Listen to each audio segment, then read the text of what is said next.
Hopefully this is working. What's up everyone? My name is Miles and I am here with my 2018 JlU.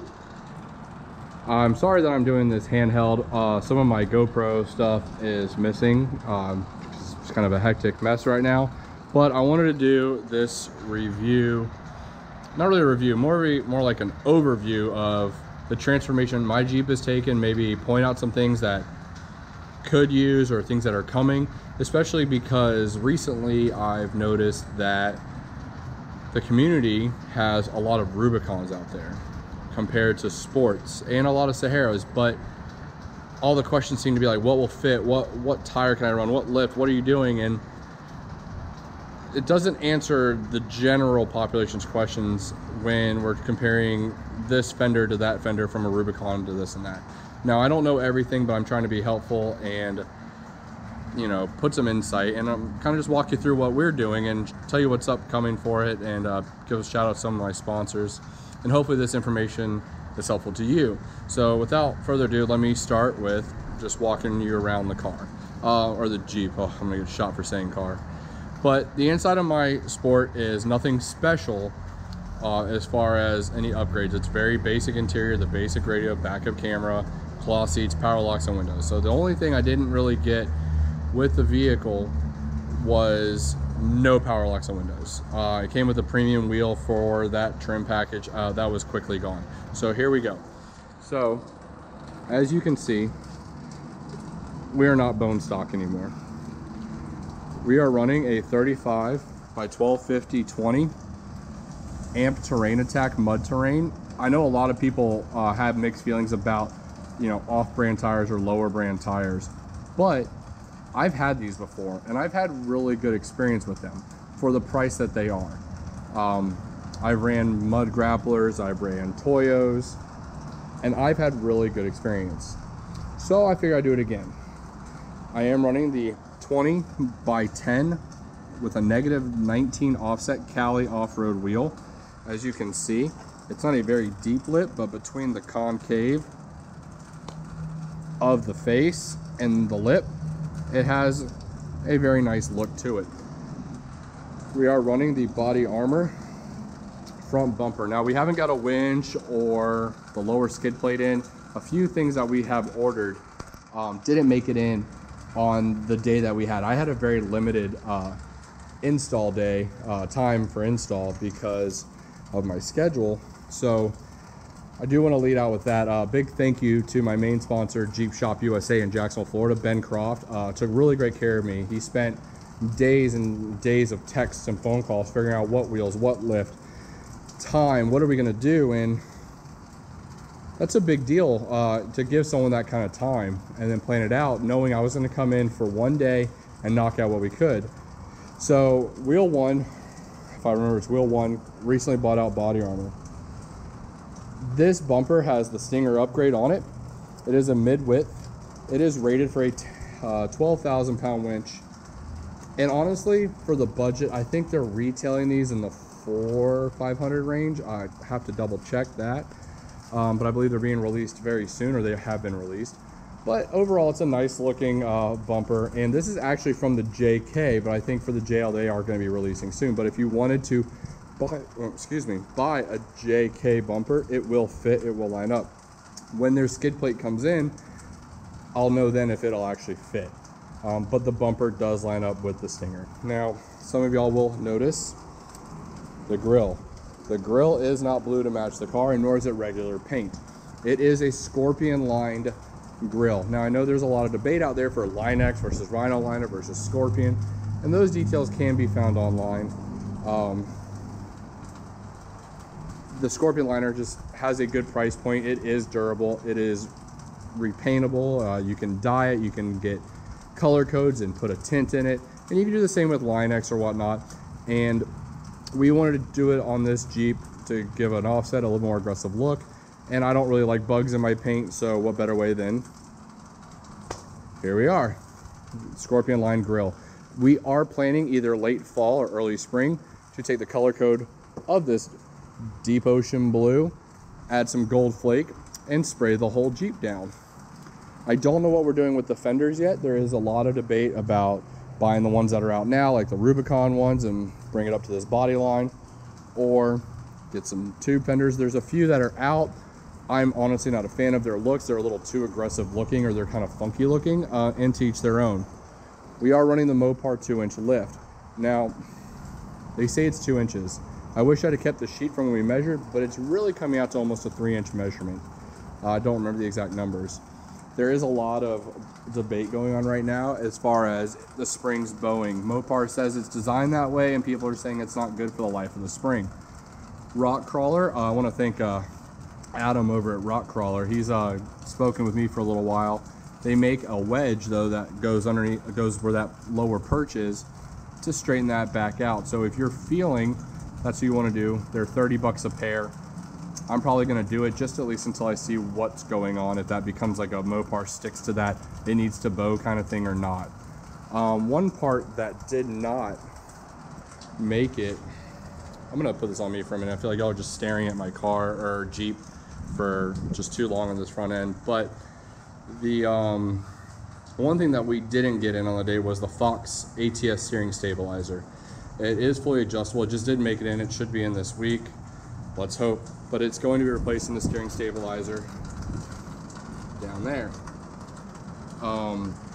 So that should help a little bit with the steering of the car, or I'm just going to say car. Y'all can crucify me over it. I don't care. It's a vehicle. But this Jeep does handle pretty well for a mud tire with just a lift and no other real upgrades. Also, another big shout out coming to this Jeep is a set of 456 gears. Now, these 456 gears, a lot of my friends have said, why did you go with those, not 488s or 410s?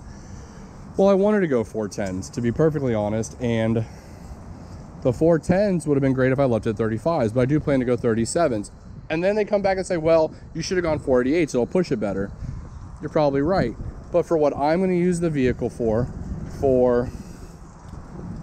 the beach, light trails, maybe a little bit of crawling, those 456s are going to turn perfectly. I do have the 2.0 liter turbo motor with the 8-speed automatic. So far, it's been great. We are working on sending this car up to South Carolina for a full 3D scan for some parts for this motor and for the Jeep community, as well as sending ECU down to tuner down in the South Florida area for some tuning to see what we can get out of this. For those of you who are interested in specific parts that may not be out, let me know. Maybe I can talk to the person that's 3D scanning and see what we can come up with for you. I'm working with a lot of great vendors, and I know that this platform is still relatively new, so I wanted to start a little thread. I wanted to show y'all some things that can be done, my inputs. You can easily clear, you can easily clear a 37 with the Mopar lift at the stock fender height. Will you close that gap some? Absolutely, but you can do it. I kind of wish I'd have gone with a more of an offset on my wheel, a little bit more aggressive stance on that wheel, but it looks good in my opinion.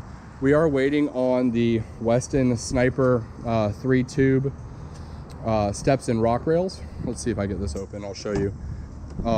Another thing we also got was, I don't know if you're going to see it in the light, but the spiderweb shade, thanks to Chris out of here in Orlando.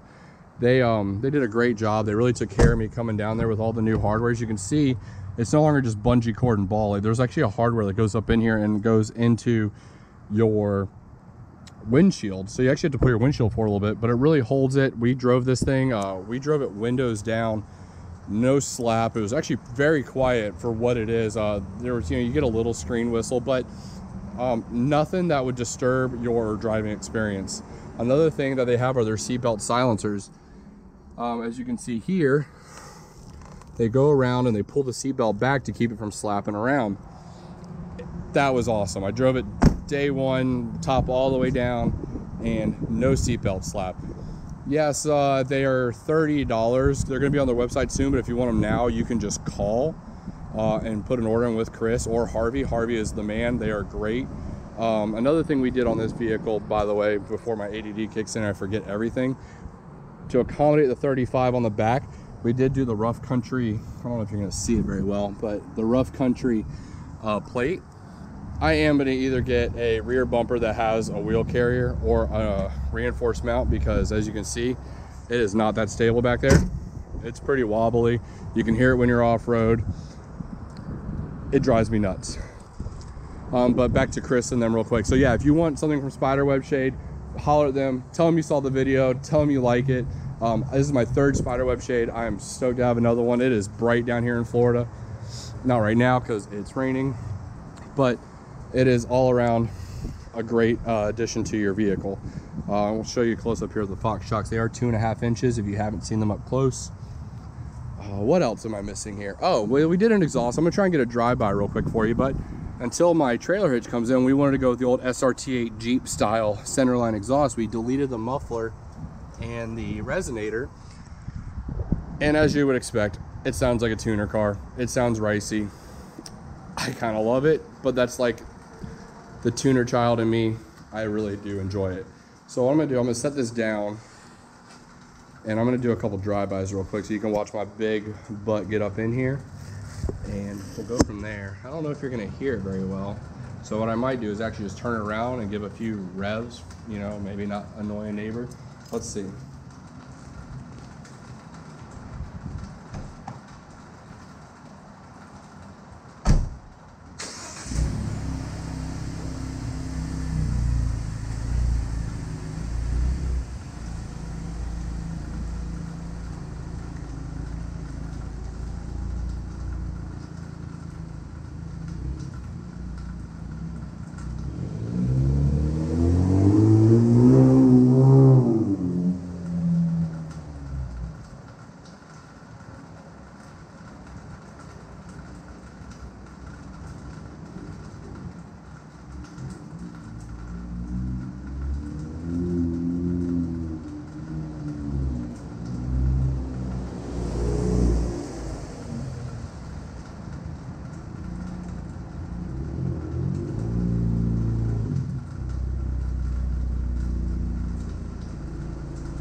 All right. Again, I don't know if you heard that very well as far as the little drive-by. It's raining out lightly. I just don't have all my equipment set up. I really wanted to just give y'all some content here. If y'all want to subscribe, go ahead. I'm not in this for the money. I could care less about that. But I am, like I said, going to get a reinforcement at the minimum here. And more things to come. The steps are coming, the steering stabilizer, going to get an adjustable track bar. So again, few shout outs. Big shout out to Jeep Shop USA, Jacksonville, Florida, Ben Croft. Call him if you need some parts, this and that, or if you're in that area and you need to get an install done, absolutely go see him. I know a few of y'all have saw we're in Amelia Island, Fernandina up there with your Jeeps. Beautiful area, love it. I grew up in that area. If you're trying to just get some parts sent to you, whatnot, Christopher Miller at Alpha Dirt Off-Road, he got me a great set of Dana Spicer gears. Helped me out with a few other things. And also, if you're looking into rock crawler, if you're trying to go direct, Adam, thank you for spending some time with me for helping figure out what this Jeep could use to correct a few things, this and that. And also to Chris at Spiderweb Shade. I'm trying to see real quick while I'm trying to remember if you can even see. Yeah, it's too dark. I didn't get a color, but the Spiderweb Shade, and it is what it is. It's a shade that goes over the top, cuts down on that sunbeam down on you. Thank you again, Chris, and your team for not only installing it, for coming out. All of y'all are just great sponsors, and this is a great community. I came from a Mustang community and other tuner cars, and it's not volatile. There's some funny stuff, and yeah, we've got our group of smart asses, but you know what? Great community. I'm happy to be back in it. If you have questions, please message me, find me on the forums, or not on the forums. I don't really do forums. I'll do Facebook pages. And just keep posted. We've got a lot more coming for it, step by step. Happy Jeeping. Have a good one, y'all.